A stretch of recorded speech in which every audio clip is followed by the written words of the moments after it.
My grandfather was the first Japanese confectioner in the United States. Back in the day, this is the only place you can get Japanese food. You didn't get tofu at Ralph's Market. You didn't get, you didn't get mochi at, Vaughn's. This community was just forming. We've had a rough history. My grandfather and my father, they had to live the American dream twice. Once before World War II and once after. But the store itself has this overlying passion to exist. It wants to survive. And that's why it's still here. It's not just a little candy store. It has connections to our culture and to our religion.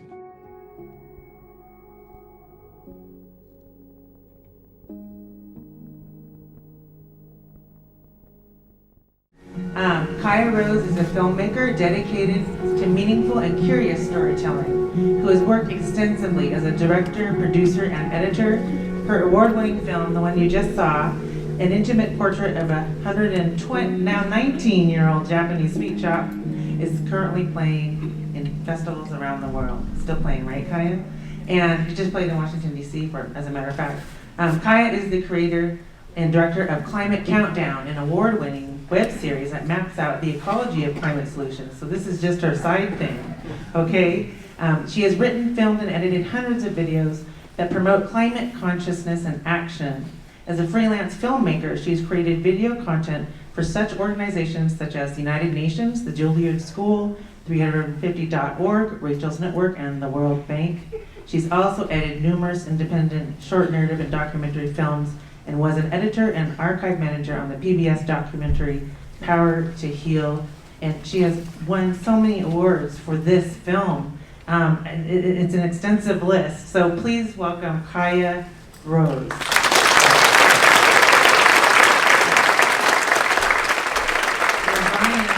Kito, please come up to the stage.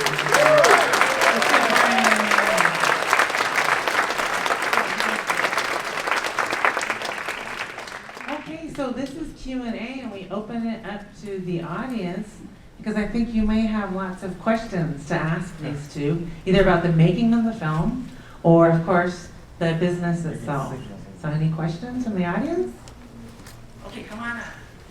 Let me go ahead and stand up. Yeah. Oh. Never mind. I live in Los Angeles. And I've been to your store for over 50 years, and it hasn't changed. And you have a rocket in the box. So thank you for all your dedication to preserve the mochis and manjus for the Japanese people. Thank you.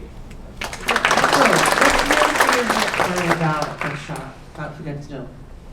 Well, every New Year's we went to buy the mochi, right? And then every time we went to Little Tokyo, we made a stop to mochi shop. Fugetsu-Do. That was, our place of where we bought our pastry. We had considered remodeling the store. Oh no! We had considered this before the 100th anniversary, which is almost 20 years ago. And this lady came in from Japan, and she used to live in Little Tokyo, and she had gone back to Japan for 30 years, and she made a trip back to Little Tokyo, and she was like almost in tears when she came into our shop because everything had changed during that redevelopment period that she was gone, and everything that she remembered had been gone. And so when she came into the shop, it kind of dawned on us why leaving it the way it is so meaningful to so many people. Maybe new customers come in and they go, wow, this looks real rustic, but, a bit rustic, yeah. The store is actually the same age as me. So you can imagine, that's, yeah. But we had bought new showcases back in, before the 100th anniversary, and we're ready to put it in. Once I put new showcases in, I would have to change everything else. But the spirit part was that all the carpentry in our store was done by my Uncle Noe. And that was the hard part, because once I changed the showcases, I have to change everything. And but that lady sent me a message to understand, what was the importance of keeping it that way. Yeah, that's our river of your store. Besides marketing. Thank you for your question. Okay, we have another question here from. Hi, I'm Rikio. Good to see you, Brian. Thank you for being here. My question is, you've mentioned the ups and downs of the Little Tokyo business community, and now there's only a few Sansei business owners left.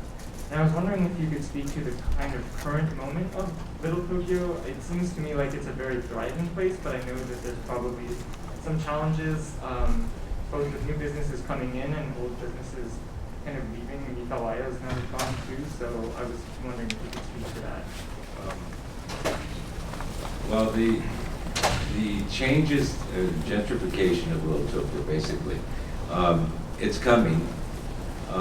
We have a Metro Rail station that will be opening possibly end of this year, next year.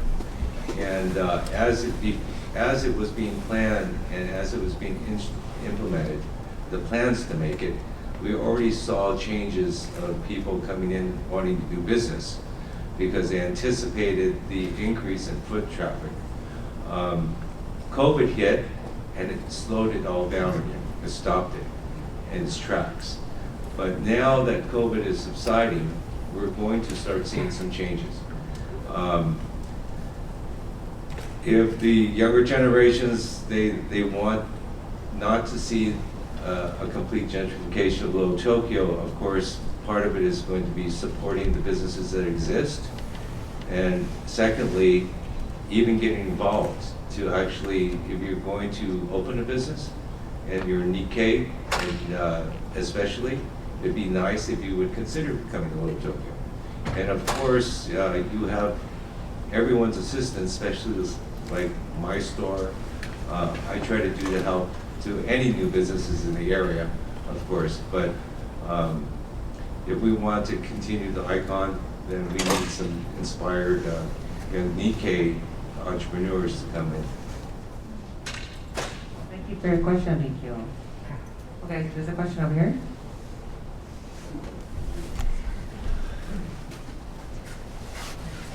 Oh, sure. My name is Katie. Thank you for sharing your film, and thank you for sharing your mochi. Seeing that little white box show up on my counter whenever my bachan and ji-chan would visit us just was like the best. And I'm also a young designer, and I'm curious how you guys got connected, and what advice you might have for other young designers that might want to work within our community. Yeah, absolutely. Well, we got connected because I sent Brian an email at some point and said, hey, I think I might want to make a film about your shop. From New York. I was living in New York. I'm from California, and my mom and I would go to Fugetsu-Do from like when I was a teenager kind of onwards. It became our thing. I moved to England, and every time she'd pick me up from LAX, it would be like stop number 1, Fugetsu-Do, and then home. And then on the way back as well, Fugetsu-Do right before getting on the plane to go back. So it became kind of a tradition, and really speaking to what you were talking about, it's not something that I can say I've been going there for 50 years, but I think you can feel it in the store. Even as someone from outside the community, I felt that the store held so many memories in it, and there was something about that that really drew me in, and I wanted to explore.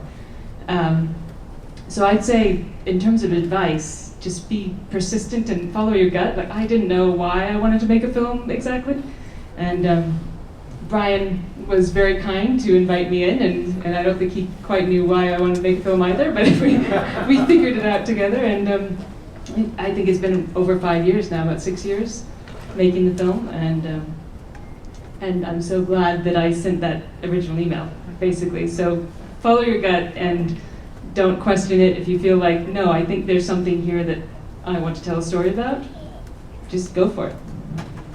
And Brian, from your point of view, Brian, So when Kaya approached you, what made you say, okay, yeah, let's do this? Well, you know, I do get quite a few requests for like interviews and things like that. And Kaya being in New York, I tell you the truth, I really didn't give her that much assistance. She came, I think it was over a 3-year period, if I'm not mistaken, because Corey was 17 at the time, he was 21. But I'm sorry, what was the question? So she's giving advice on, you know, how she was able to do the film. She just went with her gut. But then Yeah. from your point of view, as you said, you get so many requests. What made you say Well, yes to her? You know, I was so happy after I saw this. It brought me to the ground. Still does.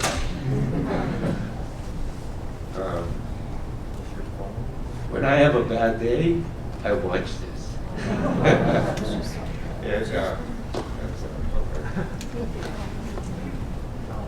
But anyway, meeting her in person when she came to do the filming just sold it. But I did not expect what she came up with.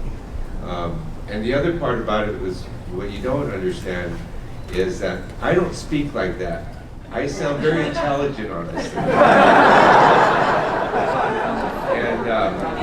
But she took sound bites and put them together so it flows, right? And I don't talk Tell like us that, Brian. Yeah. So I owe her a lot to make it look good, yeah, or sound good.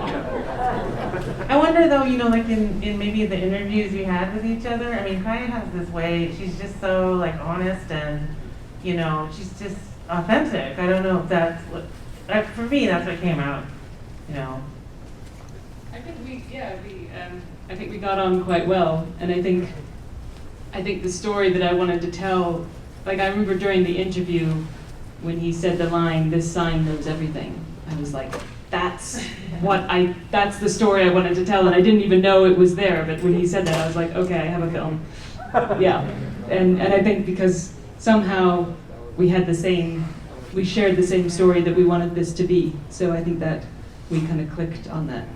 And actually, Corey was 16 at the time. Yeah. Because I remember you said 16, and I was like, I don't think I'm gonna have the film ready, let's say 17, just in case. And by the time it came out, I was like, oh, now he's 21. Wow, so that's great for all you budding writers out there, filmmakers, right? Yeah, you're not quite sure what the story is until you start doing it, right? Question over here.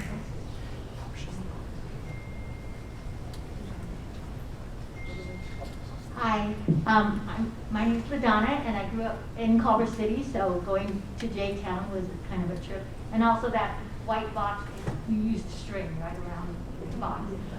Just out of curiosity, when your grandfather started, how many varieties did he have? When your dad took over the business, did he create new recipes? Are you still using the same recipes? But I know you have chocolate and peanut. Yeah. So that's new. So what have you, and there's strawberries. Yeah. Well, what I've done since the 100th anniversary, just prior to the 100th anniversary, we came up with the strawberry mochi with peanut butter. And that got us started. And then the chocolate came, the ganache chocolate one came after that. And then, if you all know the pink and white stripe ones, those have been a staple for our store for many years, but it was dropping off.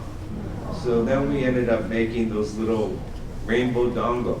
It's the exact same material, but now there's more colors and they're smaller. And it took off. And also I teach a summer school program with kids, and that's one of the things they make with me. And so the kids, when they see it in the stores, they know how it's made, because they actually hands-on. But currently, we have 3 types of pastries in our shop. One is a snack food. That's the peanut butter, chocolate, the dango, and the mini fruit. And those are just watch TV and pop in your mouth, you know, which people do with other ones too, probably. But this one in particular is more snack food. And then we have the traditional ones that my grandfather would make, and my father.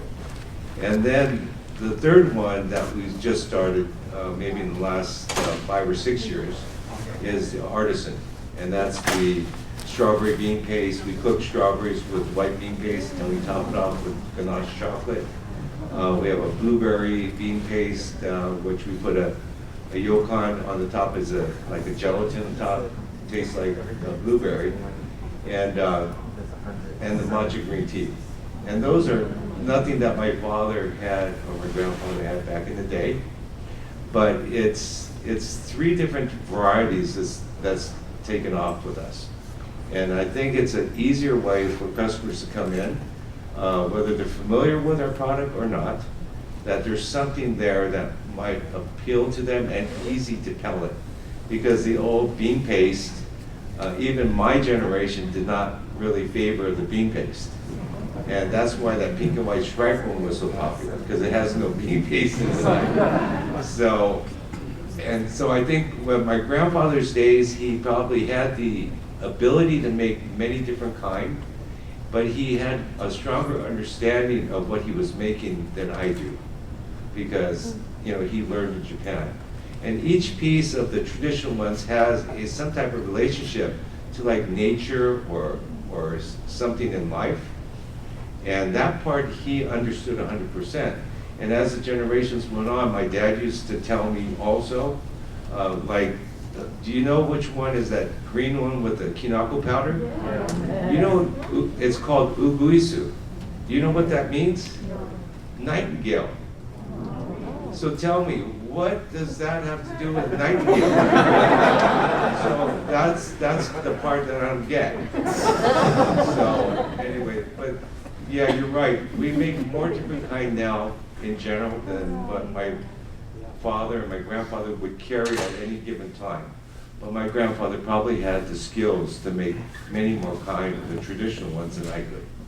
And I just want to let you know, I live in San Jose, and I actually buy it in LA and I freeze it. So I don't know if people know you can freeze the manju. Is all of it freezable? I mean, there are a few that you cannot. And that would be like ohagi, that one with the rice ball inside. And because that rice would get raw hard. And then there's daifuku, which is made with the rice mochi. And that one will get hard in a day. So that's why when people come and they want to take it out of town, we discourage them from taking those too tight. Thank you. And your name is LaDonna. LaDonna, what's your favorite part about Fugetsu-Do? I think it brings back a comfort food, in that sense, and we would always have it with tea because it was a little sweet, so I'm glad you changed over the time.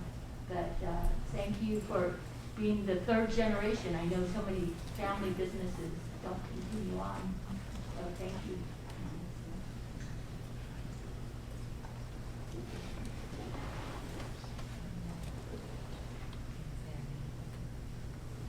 Hi, my name is Diane, and kind of continuing on from what you were just talking about. So first of all, I'm hoping that you'll be like Dr. Shigekawa, who did my grandmother, my mother, me, and then my daughter, 4 generations. So you have to continue until you're 95 or however old Dr. Shigekawa is. So my question is, so I don't know if your son's still considering carrying on Fugetsu-Do, and I'm hoping he is. So does he have his own ideas do you talk about it? Does he look forward? How do you think your son or the next generation will create new, manju? I think it's inevitable. Currently, my son is not working at the store, but he's still in college. And we've had our differences, which I had with my dad, and probably my dad had with his dad. And passing down a family business is, I've said it a million times, it's not the easiest thing to do in the world. And so I'm not expecting my son to be as surprised that it would not be some type of waves through this transition, if it is a transition. But it's up to him. I did something different than my dad did. My dad used to send me kind of mixed messages. With my son, I've always left it kind of open what he wants to do and whether I could believe that he really wanted to do something like this, because he knows how hard it is to work. But on the idea stuff, if you've been to my store recently, we have fresh strawberry mochi now. It's called Ichigo Daifuku. Well, that my son brought back. That was something I made 25, 30 years ago, and I stopped making it because I just, you have to run and find strawberries every time. But my son decided, well, we'll just do it on Saturdays, and Saturday and Sundays. And that's why we have it again. So there are things that, yes, he has creativity of what he wants to put in the store. And that's because he tasted one up at Ben Kyoto in San Francisco. We went to go visit, we were friends of them. For 3 generations we were friends. But he tasted at Ichigo Daifuku first time in San Francisco, but unfortunately they just closed, right? So, boy, what pressure there is. So I'm hoping that, I'm preparing everything for him if he chooses to take it over. If he chooses not to take it over, that's okay too. I don't want to pressure him to do it. But, like I said, you guys would be the ones out. I think all in all, the store should stay open for a little bit longer, at least. I'm 65 now, so I would say I'm still good for a few years. Any other questions? I won't make it hard for you, Ryan, but I grew up at Union Church, and I have to confess that all the offering money got into the offering plate at Union Church. Some of it ended up at Fugetsu-Do. Yeah, but I do have a question in all seriousness. On First Street, the north center of First Street, how many businesses are actually owned by the local Japanese community? And then how do we preserve the economic framework so businesses like yours can continue? Give me money. No, on First Street, we're doing pretty good. I have to say on First Street, the north side of First Street, the historic district, we're doing well. And as far as the owners of the businesses, they're on site. Daikokuya Ramen, he owns actually 2 stores on that block. He's not on site, but he's involved. So we see a good, strong example on First Street, and we're all able to work together very easily. And I think that's, even through COVID, I think that's why we've shined throughout COVID even, surprisingly. There was a time I was worried that I would not end with many neighbors after it was over. But like I said, the First Street North, since they will work with me closely, I work with them closely, it almost feels like the old Little Tokyo. Very cooperative, and we're looking to benefit the most people we can, even it might be detrimental to 1 or 2. But we have to make sacrifices, like taking out the parking for the alfresco dining. Of course, my business, I thought we needed the parking, but I gave it up because I felt if we didn't give up the parking to make the outdoor dining with the K-rails, the concrete, that after the pandemic was over, I would not have any neighbors. So, and it turned out to work out best for me, because now I have a place for the line to hang out. So, who would have expected that I would have people lining up outside during a pandemic? But I think, the comfort food, the sweets, it took off during COVID, and actually it's been record years for us. Well, Brian, your story is beautiful, and Kaya, thank you for sharing your story. And what I'm hearing is an awakening that you're experiencing, Brian.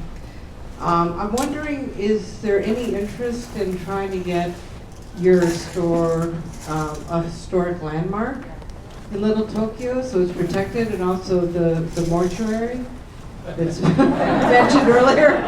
No, I'm serious. I mean, should we make that a historic landmark? We actually have a sign now outside our store that the city put up. And it says, the oldest Japanese confectionery in Little Tokyo. Well, I'm the only one there now.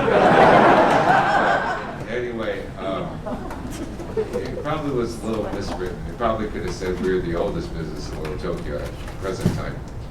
But no, I think we're doing fine. I don't own the building that we're in there. Believe it or not, the landlords there have been lucky to have a tenant like us, I think. Never call them for nothing, but amazingly, they wouldn't sell me the building.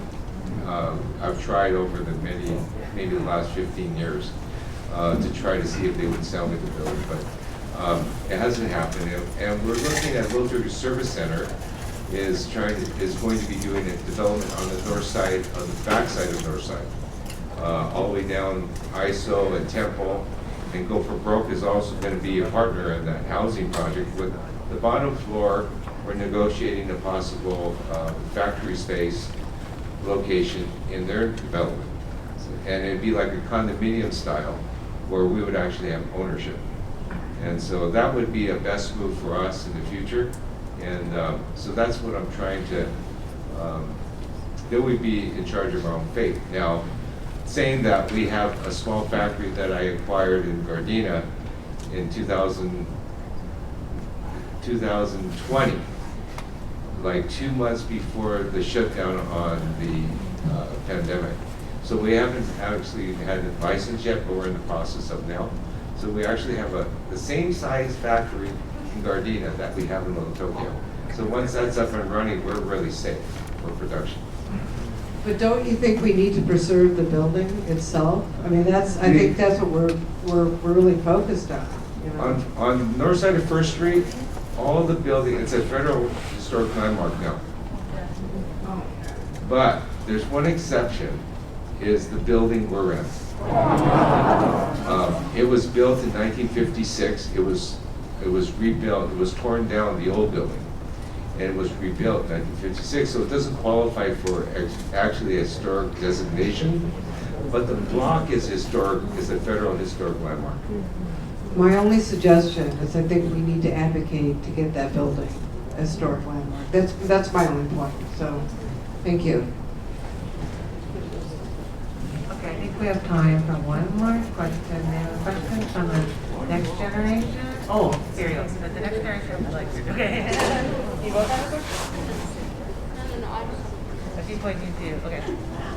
I'm Vicki Ando Porter, and I've been eating the mochi for nearly 70 years.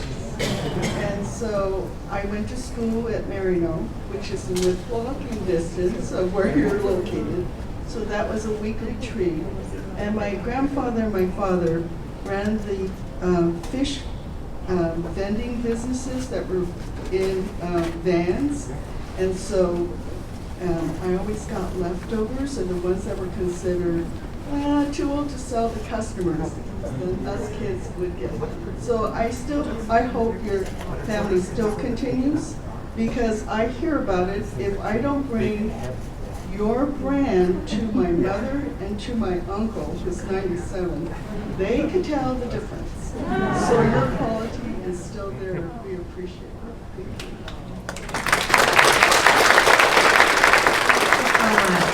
I'm so sorry, I think that we're done with questions, is that right? And now, what's that, Daryl? One more, meaning you? What do you think? What do you think, audience? Okay. I have a very special connection with this guy because I played who? Your dad. My dad. I played his dad. Now, when you saw Brian walk away, and oh, by the way, the t-shirt, what a wonderful film. Yes. What a wonderful film. Most impressive to me was you mixing that vintage footage with modern settings. That was fantastic. But when you saw Brian walk away, you saw him wearing a black t-shirt and it said Nihonmachi, the place to be, which was a play which Soji Kashiwagi of the Grateful Crane wrote. I directed it and also played Brian's dad. And it described the journey of the Kito family. And it has a happy ending because the kids take over the business.